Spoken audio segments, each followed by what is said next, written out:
Welcome. This is Radio Pras.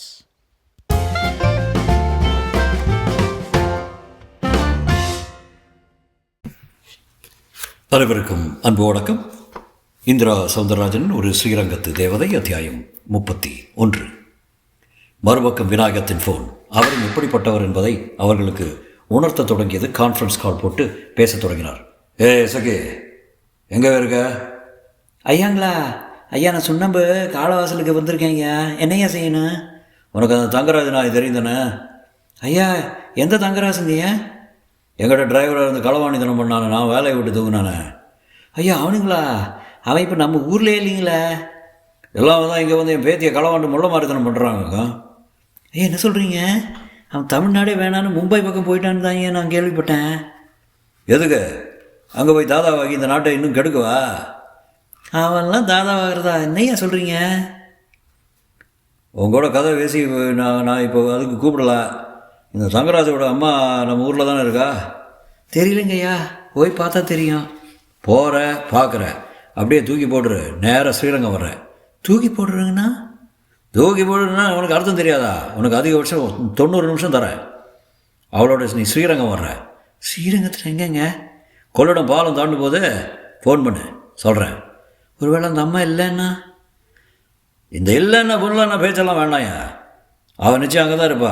Thangaraj மும்பையெல்லாம் போகலை, அவன் இப்போ ஸ்ரீரங்கத்தில் தான் இருக்கான். சரிங்க, போய் கிளம்புறேன். பார்த்து அந்த கிழவியை தூக்குறது சிக்கலாகிடக்கூடாது. தங்கராஜ் அடிபட்டு ஆஸ்பத்திரியில் இருக்கான், கூட்டிகிட்டு போக வந்திருக்கான்னு நியாயமாக பேசி எழுதிட்டு வந்துடு. சரிங்க ஐயா. மறுபக்கம் இசக்கிக்கு போட்ட உத்தரவின் அடிநாதம் மீராவுக்கு புரிந்தது. சார், இதுவும் நல்ல ஐடியா தான். இருந்தாலும் ஒரு பேச்சு கேட்குறேன். நீங்கள் சந்தேகப்படுறது தங்கராசை இல்லாமல் வேறு யாராவது இருந்துட்டா? இல்லாமா அவன் தான். எனக்கு சந்தேகமே இல்லை. ஏன்னா இந்த கடத்துறது அமுக்கிறது எல்லாம் அவனோட வேலை தான். எங்கிட்ட விளையாட பார்த்தான். நான் இடம் கொடுக்காம உன்னால் முடிஞ்சதை பார்த்துடுறான்னு சொன்னேன். இந்த குழந்தை விஷயம் தெரிஞ்சு விளையாடிட்டான். இருக்கலாம். நீங்கள் குழந்தைய கேட்டு வரப்போகிறது அவனுக்கு எப்படி தெரியும்னு கொஞ்சம் யோசிச்சு பார்த்தீங்களா? இதில் யோசிக்கணுமா இருக்கு? குழந்தைக்காக தவிச்சுக்கிட்டு இருக்கிறது நான் இருக்கிற பெரும்பலூருக்கு எனக்கு தெரியும். இவனும் கேள்விப்பட்டிருப்பான். அநேகமாக இந்த பையன் எனக்கு எதில் சிக்க வைக்கலான்னு தான் நோட்டம் போட்டுகிட்டே இருந்திருக்கணும். இந்த விஷயம் தெரிய வரவும் களத்தில் இறங்கிட்டான். எல்லாம் சரி, ஒரு குழந்தைய வீடு புகுந்து திருட முடியும்னு அவன் எதை வச்சு நம்பியிருப்பான்? எதுக்குமே இப்படி வளர்த்து கேட்குற? அந்த கிழவி இங்கே வருவோம் பாரு, அவன் எப்படி கதறிட்டு ஓடி வரான்னு பாரு. சரி, அந்த கிழவியை நீங்கள் எங்கே வர சொல்ல போகிறீங்க? நேராக இங்கே நான் தங்க போகிற ஹோட்டல் ரூமுக்கு வந்துட்டோம். காது வச்ச மாதிரி போவோம். இப்போ போலீஸ் தெரிய வேண்டாமா? வேண்டாம், விடு. அவனை பிடிச்ச பிறகும் நான் என் ஆளுங்களை வச்சு அவனை உண்டு இல்லைன்னு பண்ணிடுறேன். ஒரு கை ஒரு காலுன்னு எடுத்துகிட்டு பிச்சை இடுற நாயின்னு விடுறேன். அப்போ தான் புத்தி வரும். இல்லை, போலீஸ்க்கு நம்ம தகவல் நிச்சயம் தரணும். அப்புறம் கம்ப்ளைண்ட் பண்ணுறதுக்கு அர்த்தம் இல்லாமல் போயிடும். அதோட இந்த கேஸில் எஸ்ஐ நமக்காக ரொம்பவே அலைஞ்சிருக்காரு. சட்டப்படி அவனை தண்டிக்கிறது தான் சரி. இருவரும் மாறி மாறி பேசிக்கொள்ளும்போது அவனிடமிருந்து திரும்ப ஃபோன் பப்ளிக் பூத் நம்பர்கள் காட்டி கொடுத்தனேன். சார், அவன் தான் திரும்ப லைனில் வரான்னு நினைக்கிறேன். அவள் பேசுமா? எங்கே பணத்தோடு வரணும்னு கேளு. நாம் முடிச்சுக்கிட்டதை காட்டிக்க வேண்டாம் என்றபடி கட் செய்தார். மீரா உயித்தது போல அவனே தான். என்ன ஓன் எங்கே இருக்குது? போலீஸ் போக முடிவு எடுத்துலையா? அவன் தான் கேட்டான். முட்டாள் மாதிரி பேசாத. விநாயகம் கூட தான் பேசிகிட்டு இருந்தேன். 10 லட்சம் இல்லை 15 லட்சம் கூட தரேன்னு சொல்லிட்டு இருக்காரு.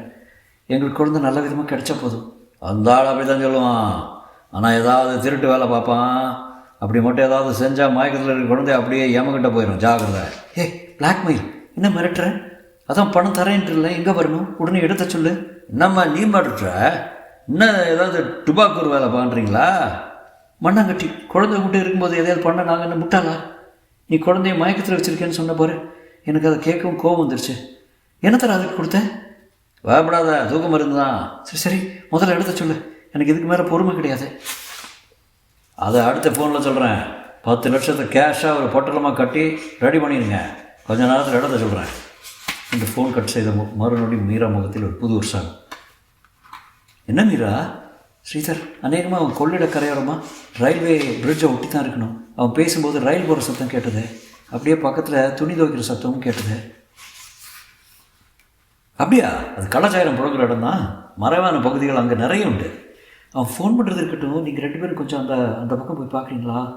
அதுக்கு என்ன, நாங்கள் அந்த பக்கம் போகிறது இருக்கட்டும். அவனுக்கு அடையாளம் தெரிஞ்சிட்டா அவர்கள் தங்களுக்குள் பேசிக்கொண்ட அந்த நொடிகளில் ஒரு பஞ்சகச்சம் உடுத்தி 12 திருமண் போட்ட ஐயங்கார் ஒரு சுவாமி வீட்டுக்குள் நுழைந்தார். அவரை சந்தான கோபாலன் கூட அதற்கு முன் பார்த்ததில்லை. அவரை வெறுத்து பார்க்கும்போதே அவர் பேச ஆரம்பிச்சுட்டார். என் பேர் சுந்தரேசன். ஐயங்கார் விஷயத்தில் வந்திருக்கேன், பதற்றப்படாதீங்க.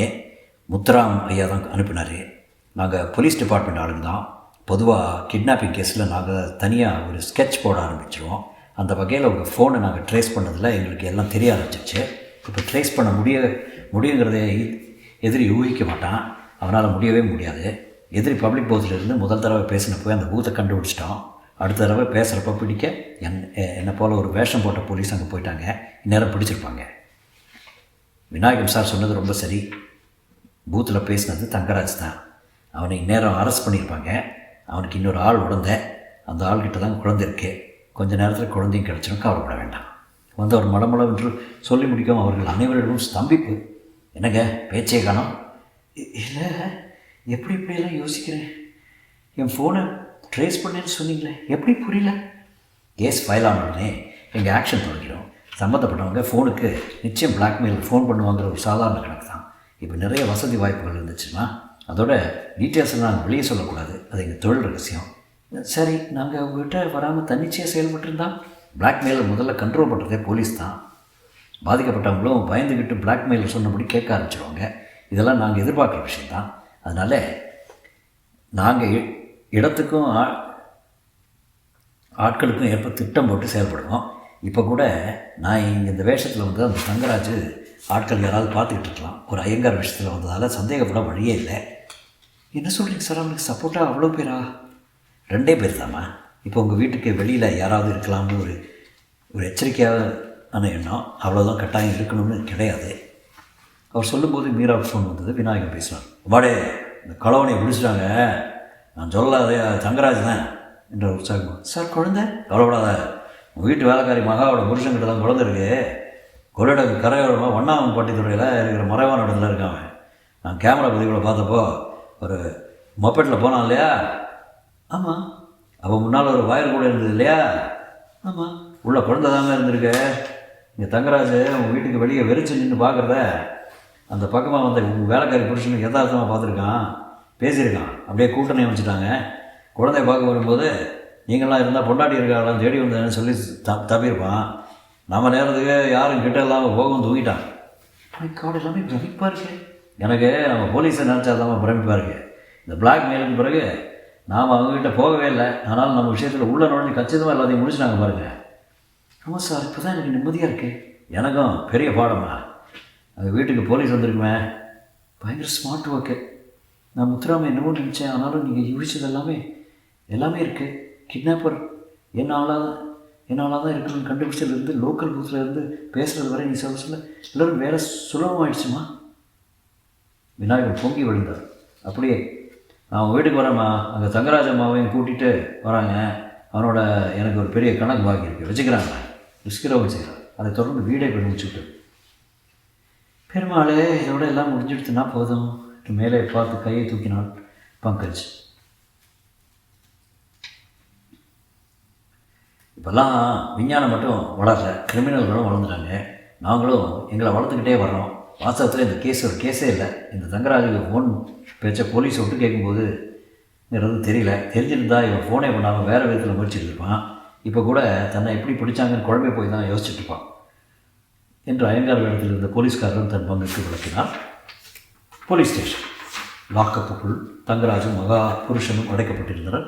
குழந்தைக்கு ஒரு லேடி டாக்டர் வந்து சிகிச்சை அளித்ததில் அது கண்களை திறந்து விட்டிருந்தது. மகாவும் மீராவும் குழந்தை அருகிலே இருந்தனர். மகா பால் கொடுக்க தயாராக இருந்தால் அவ்வப்போது எஸ்ஐ முத்துராம் அருகில் சென்று, 2 பேரையும் 5 வருஷத்துக்கு வெளியே வர முடியாதவங்களை உள்ள போடுங்க சார். காலமெல்லாம் வெளியே வராட்டியும் பரவாயில்ல. ஆத்திரத்தோடு பேசிவிட்டு வந்தார். தங்கராஜின் தாயும் கிட்டத்தட்ட இதையே தான் சொன்னாள். நல்ல வேளையாக குழந்தைக்கு பெரிய காம்ப்ளிகேஷன்கள் இல்லை. கொசுக்கள் நிறைய கடித்ததில் உடம்பெங்கும் தடிப்புகள். அதை பார்த்து பரிதாபப்பட்டான் மீரா. கைகளால் தடவி பார்த்தார். விநாயகம் பார்த்து கொண்டே இருந்தார். வக்கீல் விஸ்வநாதனும் அமைதியாக பார்த்தபடி இருந்தார். நிஜத்தில் ஆஷா இருந்திருந்தால் அவள் இப்படித்தான் துடிப்பாள்.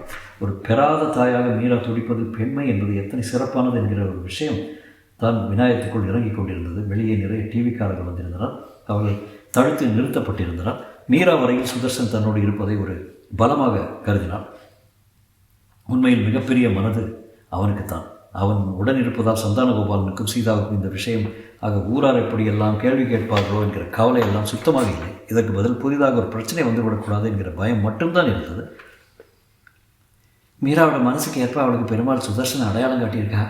2 பேரும் லட்சிய தம்பதியாக நிச்சயம் வாழ்வா என்று பங்கதம் ஒரு பக்கம் உருகியபடி இருக்க போலீஸ் ஸ்டேஷன் ஃபார்மாலிட்டிகள் ஒரு மாதிரி முடிவுக்கு வந்தன. டிஐஜியும் ஸ்டேஷனுக்கு வந்திருந்தார். அவர் முன்னிலையில் குழந்தை மீரா வசம் தரப்பட்ட மீரா அதன் நெற்றியில் முத்தமிட்டவளாக விநாயகம் வசம் தந்தால் விநாயகம் கைகளில் வாங்கிக் கொள்ள போலீசார் சிலர் தங்களையும் மறந்து கைதட்டினர். அந்த காட்சியை டிவி சேனல்கள் படம் பிடிக்க அனுமதிக்கப்பட்டனர். சிலர் லாக்கப்புக்குள் இருக்கும் தங்கராஜுவையும் மகாபுருஷனையும் படம் பிடிக்க முயன்றனர். அப்போது அவர்கள் இருவரும் வேட்டையை அவிழ்த்து முகத்தை மூடிக்கொண்டனர். விநாயகம் விஸ்வநாதனோடு புறப்பட தயாரிவிட்டார். மகாவை தனியே அழைத்து ஒரு 10,000 ரூபாய் தந்தவர், மேற்கொண்டு எந்த உதவினாலும் என்னை வந்து பாருங்கள் என்றார். அப்படியே மீரா அருகில் சென்றவர் குழந்தையை விஸ்வநாதன் கைவசம் தந்துவிட்டு அவள் இரு கைகளை தேடி பிடித்து தன் நெற்றிக்கொண்டு சென்றார். இது உன் கையிலம்மா காலே, நீ சாதாரண பொண்ணு இல்லைம்மா, தேவதை. கூட நான் ஒரு 24 மணி நேரமாக நான் இருந்திருக்கேன். இந்த ஒரு நாள்லேயே நான் எவ்வளோ மாறிட்டேன் தெரியுமா? ஒரு மனுஷன் வளர்க்குற பகை என்ன செய்யும், அன்பு என்ன செய்யும், இரண்டையும் பார்த்துட்டேன். விதைக்கிறது தான் முளைக்கும், கொடுக்கறது தான் கிடைக்குங்கிறது எவ்வளோ பெரிய உண்மைன்னு தெரிஞ்சுக்கிட்டேன். என் மகன் ராஜேஷ் இடத்துல நான் ஒன்று பார்க்குறேன். இந்த குழந்தைய பற்றி நீ கவலைப்படாத. நீ எப்போ வேணால் எங்கள் வீட்டுக்கு வரலாம், போகலாம். உங்கள் கல்யாணத்துக்கு இந்த அப்பாவை மறந்துடாதம்மா. அவர் கைகளை பிடித்தபடி பேசிய ஒவ்வொரு வார்த்தையும் எல்லோரையும் நிகழ வைத்து விட்டது. இது சாதாரண குழந்தை இல்லைம்மா, இதுவும் தேவதை தான். எனக்கு தெரிஞ்ச எந்த குழந்தையும் இதுபோல் பிரச்சனைகளை சந்திச்சிருக்காது, அதை கடந்தும் போயிருக்காது. ஆனால் இனி இந்த குழந்தை எந்த பிரச்சனையும் இல்லாமல் நல்லபடி வளருமா, நல்லபடி வளரும் என்றார் வக்கீல் விஸ்வநாதன். அதையெல்லாம் சேனல்கள் படம் பிடித்தபடியே இருந்தன. குறிப்பாக மீராவை பேட்டிக்கான சிலர் மைக்கும் கையுமாக துடித்தபடி இருந்தனர். மீராவும் தனியே ஒதுங்கி அவர்கள் கேள்விகளுக்கு பதில் சொன்னார். ஒரு கட்டத்தில் எஸ்ஐ முத்திரம் இன்டர்கட் செய்து அவர்களை தன் ஜீப்பில் ஏற்று அனுப்ப முற்பட்டார். அதற்காக அவர்கள் ஜீப்பில் ஏற வெளியே வரவும் வெற்றிலையை வென்றபடி எதிரில் வந்தால் ஈஸ்வரி. அதுவரை அருகே எங்கோதான் இருந்தாள். ஈஸ்வரியை பார்க்கவும் மீராவிடம் ஒரு லேசான பரபரப்பு. அவளும் தன் பாணியில் வெற்றிலை வென்றபடியே பேச ஆரம்பித்தாள். எப்பவும் என் கையும் ஒரே ஒரு நல்லவங்க இருந்தால் கூட போதும், அவங்களுக்காகவே ஊரில் மழை பெய்யும் நான் கேள்விப்பட்டிருக்கேன். அதை கேட்டு நான் சிரிப்பேன். எங்கே அந்த ஒரே ஒரு நல்லவளை காட்டுங்க பார்ப்போம்னு சொல்லுவேன். இந்த பூமியில் ஒருத்தர் கூட இருக்க முடியாது, இருக்கவும் மாட்டாங்கன்னு என் கருத்தாகவும் இருந்துச்சு. உன்னை வச்சு நான் அதை மாற்றிட்டேன். இப்போ நீ நினச்சா முதல் மந்திரியா, ஏன் பிரதம மந்திரியா கூட வரலாமா, எல்லாரும் நல்லா இருப்பாங்க என்றாள். அவளிடமும் ஒரு மாற்றம் ஏற்பட்டு இருப்பது நன்றாக தெரிந்தது. மீரா சண்டமாக அதை கேட்டு சிரித்தாள். அப்படியே நான் முதல் மந்திரியாவதெல்லாம் இருக்கட்டும், நீ நல்ல மனுஷியாக மாறிடு, வீடு வாசல் விலைக்கு வாங்க, குழந்தைகளை வாங்குறத விட்டுரு என்றாள். பார்க்கலாம் என்றாள் அவளும் ஒரு அரை மனதாய். அந்த போலீஸ் ஜீப்பும் அவர்கள் அவ்வளவு பேருடன் புறப்பட்டது. அப்போது ஸ்ரீராமின் ஃபோனில் சினுங்கள் திரையில் ஸ்வேதா என்கிற பெயர் தொடரும்.